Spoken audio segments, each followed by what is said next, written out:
We are back with a Fox News alert. Puerto Rico's governor, he has resigned. Crowds going from protests to celebrations overnight.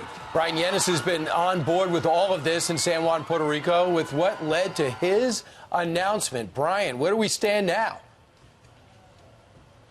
Good morning. Well, Ricardo Rosselló becomes the first governor of Puerto Rico's history to resign. He released a pre-recorded Facebook message yesterday at around 11:30 at night, and that sent really everyone into a frenzy. Rosselló saying he will resign effective August 2nd. The celebrations in the street of Old San Juan were just incredible. Fireworks going off, people crying, people banging on pots and pans and playing music. The next question is, who comes next? The Secretary of Justice, Wanda Vasquez, is now due to become the next governor, but there are questions as to whether she will last because there are calls for her to resign, given her past allegations of corruption and her terrible relationship with the president of the Senate. This was a culmination of 12 days of protests, historic protests, people fed up with corruption and mismanagement over decades, and a demeaning group chat between the governor and his 11 aides that really put this whole thing over the edge. The next question is what happens next. The House of Representatives is now potentially